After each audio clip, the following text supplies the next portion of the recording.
a sweet idea that created a $40 million business. The BBC's weekly The Boss series profiles different business leaders from around the world.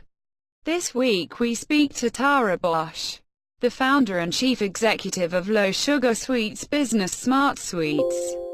Tara Bosch describes herself as a former sugar addict. "I would be the person at the 7-Eleven every day, buying the penny candy," says the 25-year-old.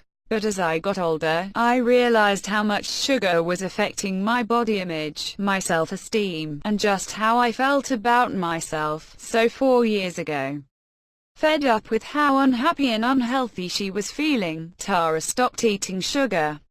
She says that she very quickly felt much better. But missing her sweets, she decided to have a go at making her own no-added sugar alternatives in her kitchen in Vancouver, Canada. Testing recipes in the summer of 2015. She described it as going on a quest. Eventually she was so pleased with her results that she thought there might be a business opportunity. That autumn she decided to take a leap of faith and put this to the test. Tara dropped out of the third year of an arts degree at the University of British Columbia, so she could get the product off the ground. Just 21 at the time, she had limited credit history, and her only asset was a 6-year-old small Honda car. But armed with samples and confidence, she managed to secure 105,000 Canadian dollars of funding. Today, her Vancouver-based company, Smart Sweets, is on track to see its 2019 revenues exceed 50 million Canadian dollars, $40 million, £30 million. Its range of products are market leaders in the fast-growing low-sugar sweets sector in both Canada and the US.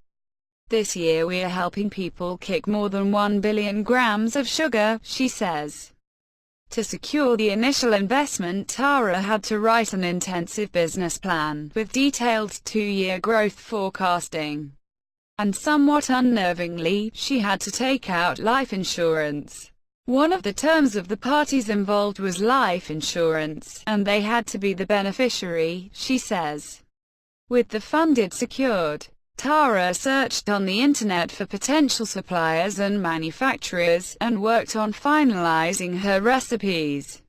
It soon became a trial and error of taking every single iteration that didn't work, and applying a new hypothesis, and then testing it again, she says. Tara settled on using plant-based fibers, and the natural sweetener stevia, to mimic the taste and texture of traditional sugared sweets. Then to secure her first customers she used a mixture of emailing, telephoning, showing up in person, and, she says, LinkedIning.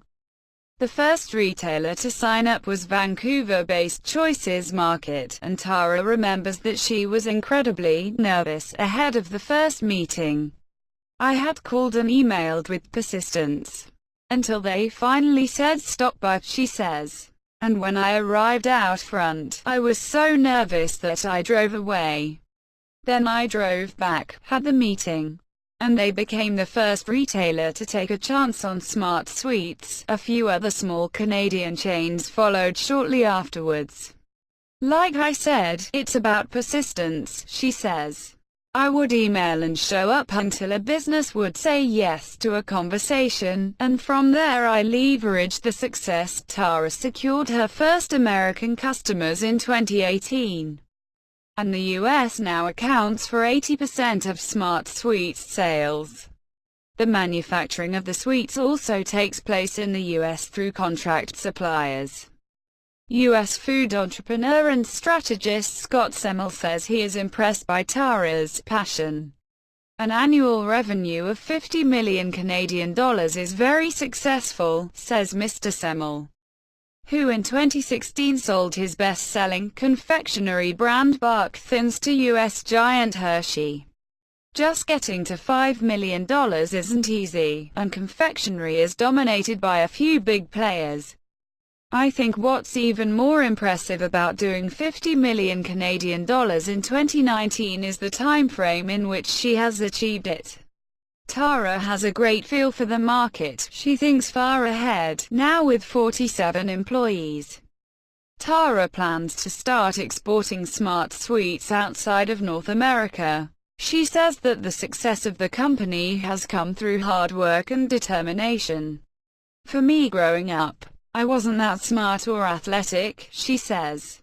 I didn't really have any talents in particular, but I always had an innate sense of urgency, resourcefulness, and the ability to make something happen if I decided I wanted to make it happen.